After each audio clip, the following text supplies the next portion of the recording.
Bonjour à toutes, bonjour à tous. Nous voici de nouveau ensemble pour euh, clôturer la dernière séance de ce séminaire de l'UE découverte à l'anthropologie. Alors, je vous avais dit que pour cette dernière séance, j'avais envie d'aborder avec vous un champ que je connais très bien, qui est l'anthropologie du sensible, ou on peut dire aussi l'anthropologie sensorielle, et qui est en fait mon champ d'application en étant doctorante, je vous rappelle, en anthropologie des perceptions olfactives. Bon, alors, c'est vrai que la dernière fois, on avait vu on a étudié Goffman, ce sociologue qui parle du stigmate, mais aussi des rites d'interaction, c'est-à-dire de la rencontre.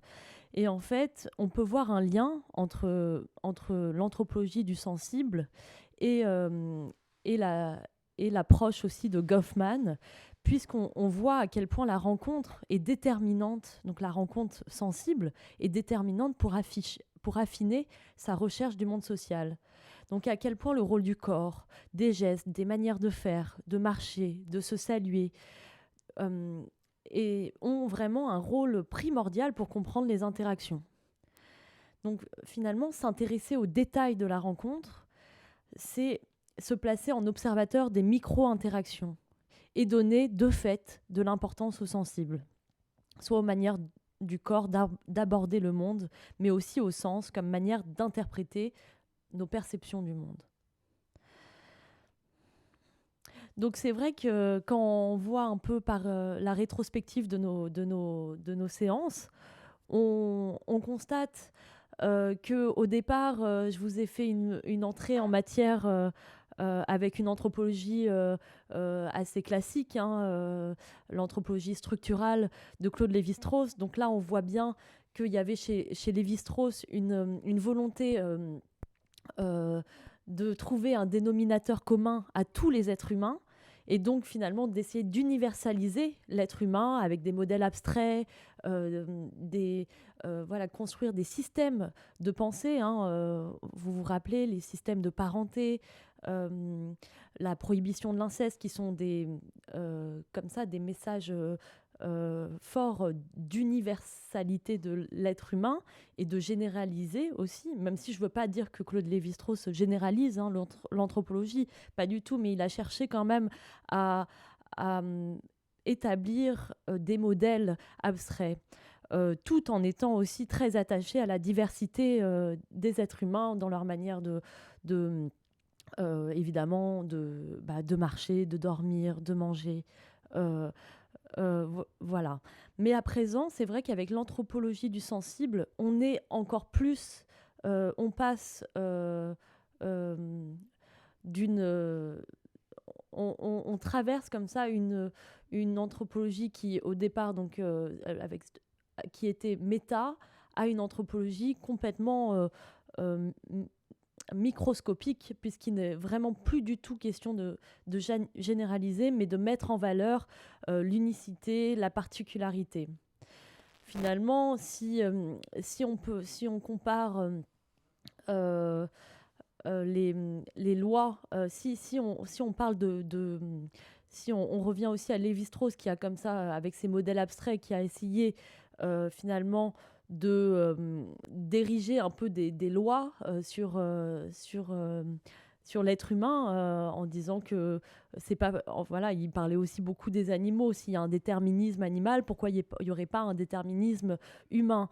Mais c'est vrai que l'anthropologie du sensible, on va plus du tout s'intéresser à ces lois un peu détachées, un peu abstraites, mais plutôt aux lois qui sont vraiment intégrées dans notre corps et dans notre manière d'appréhender le monde avec nos sens.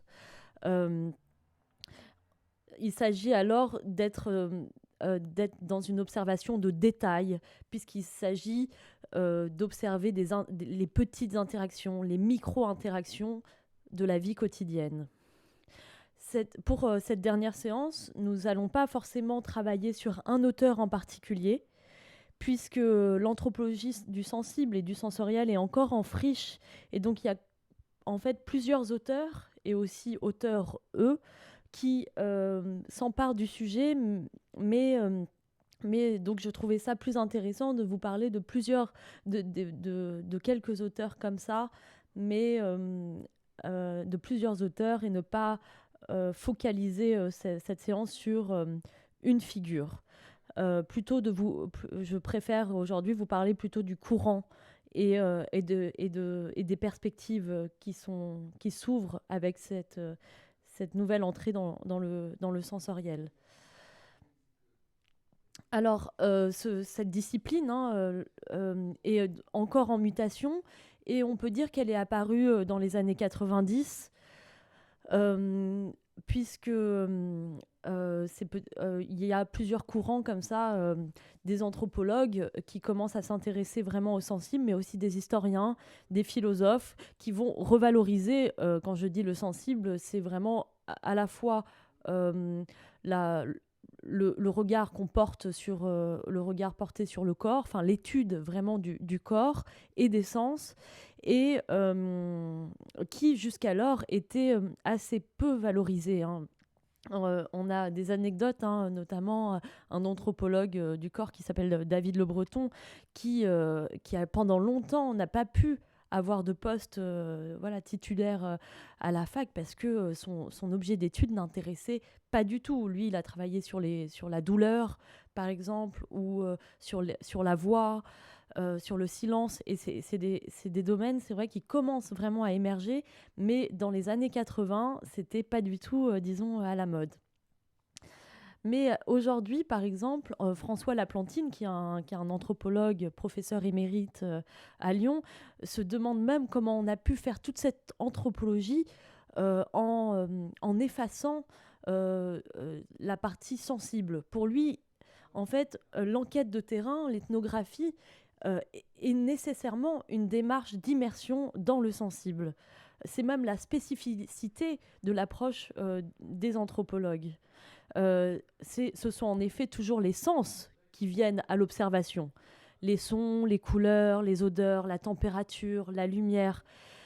Et c'est justement là peut-être la difficulté de la méthode ethnographique, c'est qu'elle ne peut pas appartenir au domaine du concept. Il faut donc toujours plonger dans les sens. Et l'anthropologue est le premier à affronter ces observations sensorielles très fortes. François Laplantine nous raconte comment, pour lui,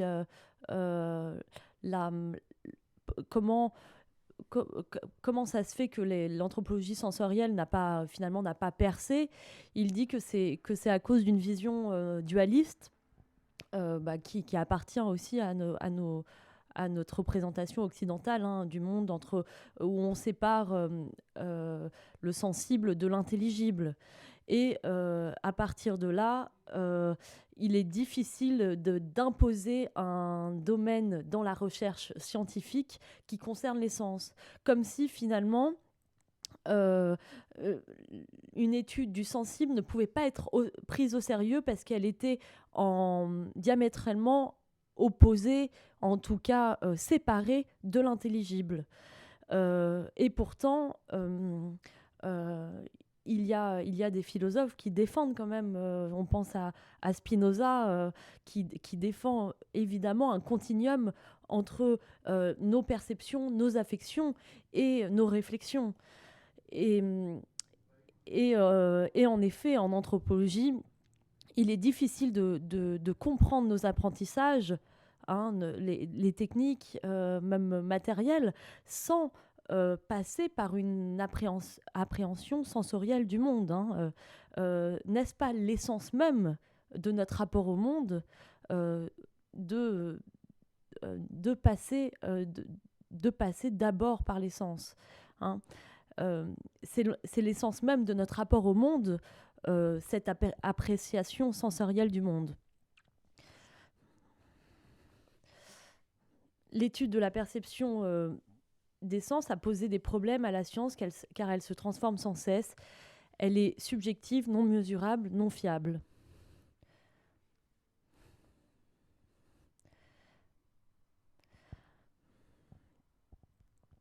Donc voilà, ce dualisme entre intelligible et sensible a fait que les études sur le sens n'ont pas pu être prises au sérieux.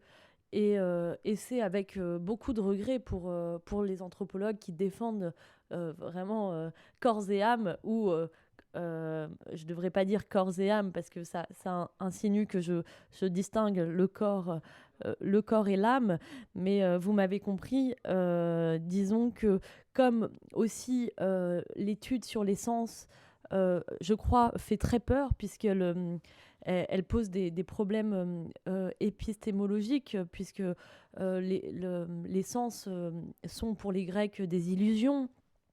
Ils se transforment sans cesse, ils ne sont pas vraiment mesurables, pas quantifiables, et en cela, ils ne sont pas fiables, euh, puisque il y a un rapport toujours interprété des sens, un rapport aussi subjectif. Donc voilà, tout cela, cet héritage philosophique n'a pas forcément, et anthropologique aussi, n'a pas valorisé le sensible dans la recherche, alors même qu'il est au cœur des enjeux sociaux, culturels, mais aussi biologiques. Donc à partir des années 90, il y a des vraies initiatives qui commencent à vraiment émerger. On parlait de David Le Breton, mais il y en a d'autres, notamment mon directeur de thèse aussi, Joël Cando, qui nous dit que le sensoriel est pour lui la porte d'entrée la plus évidente pour accéder à la compréhension des comportements humains, puisque tout passe par les sens. Alors si, en effet, l'apprentissage, notre rapport au monde est toujours un apprentissage qui passe par les sens, j'aimerais quand même qu'on revienne un petit peu en arrière pour comprendre comment cette anthropologie du sensoriel est née auparavant par une anthropologie du corps.